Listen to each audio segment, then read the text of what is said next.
Hello YouTube, this is Savior20061 and I have been not doing book reviews for a while. School's been kind of busy, yada yada yada. Online assignments, I've got 2.5 online classes. It's been kind of a pain. I'm trying to catch up. I'm going to be catching up hopefully within in this week because I've actually read quite a few books for all these literature classes I'm taking. I don't know why I'm saying all of these because there's only like 2 of them, but there's a lot of books for them. Okay, the book that I'm going to be covering today is The Marrow of Tradition by Charles W. Chestnut. And overall, it's a good book. I wasn't expecting it to be good. It's kind of a funny story because with this book, actually with the class, Survey of African American Literature, every student has to lead a discussion for 1 week, where on the online discussion board, we make up and ask a question to the other students rather than the teacher doing it all the time. Honestly, I think it's a way for the teacher to get out of work, and I can totally respect that. Anyway, I didn't sign up for a schedule for any particular day, so I ended up being the first one to have to do it. Wasn't happy about that. To make it worse, I had to send in draft questions the week before, so I actually had to read ahead. And that was pain, or so I thought. I thought it was going to be a pain. Turned out to be pretty good. The story is about this town of Wilmington, North Carolina, and this is during the Reconstruction era, the year of 1898. And the story is about the events that lead up to the race riots of Wilmington, North Carolina.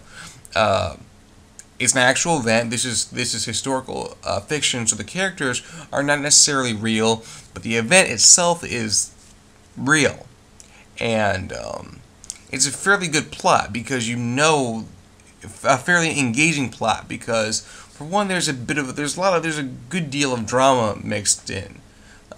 Even before the riot, there is like a murder mystery thing going on, and that's interesting. There is a romance going on between 3 people. It's like a love triangle. They're always doing this love triangle stuff, and it's kind of funny.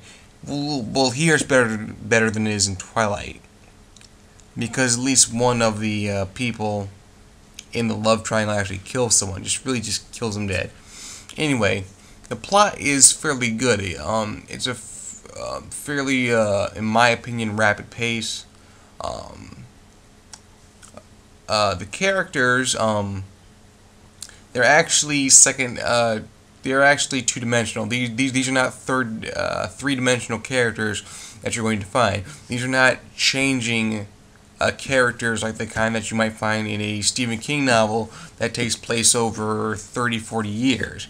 Here, the characters are almost like the author is trying to make a political point, and that actually is what the author is trying to do. There are we actually had discussed this in my class in the first place, the issue of character types. There are house Negroes in the book that are slavering over the white people. There are field Negroes who do not slave over the white people. There are the white racists. There are the timid bigots. There are the fair weather liberals. You guys need to look up all these definitions if you don't understand what I'm talking about, because these are all character types, or stereotypes, or labels, or whatever you want to call them. And each of these characters are basically meant to represent an idea rather than actually be a character, rather than represent themselves.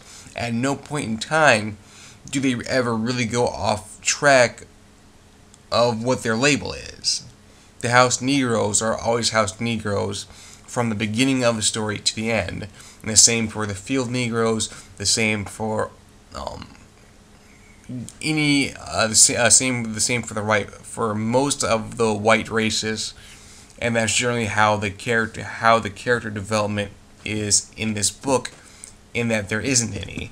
Another interesting feature of the book is the issue of I dialect, and I dialect is basically trying to spell the word as it is pronounced. There's a much more complicated definition.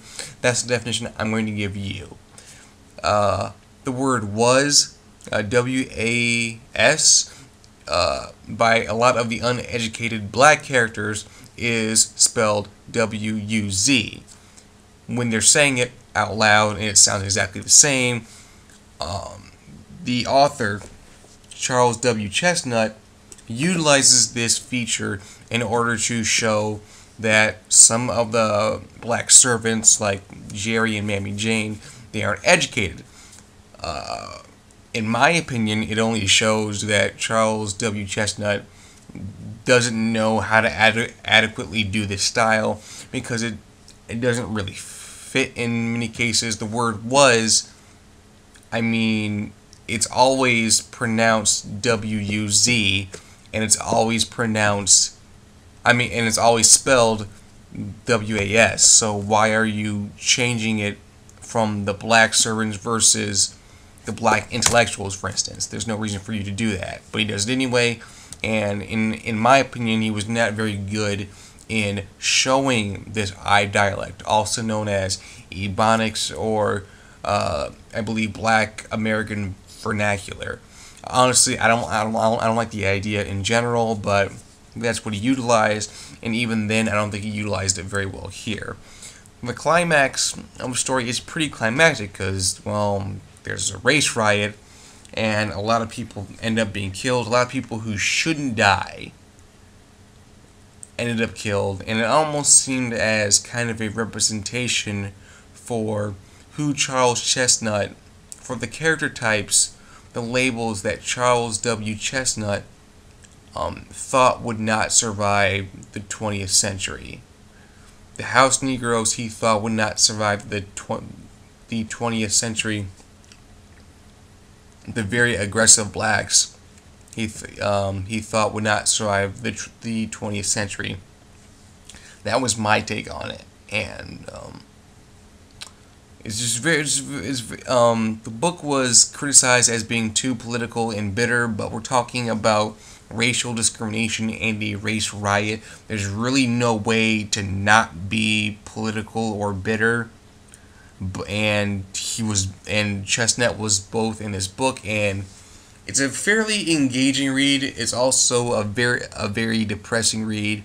Most tales about discrimination, persecution, they're going to be grim, they're going to suck, they're going to be bitter, and that's part of why we read them, so we can feel these terrible emotions and try to learn from them, try to understand that this is not how we want things to be today. So overall, The Marrow of Tradition by Charles W. Chestnut, written and set in the Reconstruction era, gets 2 thumbs up from me. If you're interested in this type of historical fiction, you should definitely pick it out. If you're interested in a lot of adventure, a lot of drama, a lot of violence, you can also pick it out. Overall, it's like a pretty good book. It's kind of hard getting through the first chapter, because the first chapter is basically this one black servant who doesn't know how to talk at all, and I thought I was going to hate the book, but it turns out I didn't. So pick it up and see it for yourselves. Alright, bye-bye.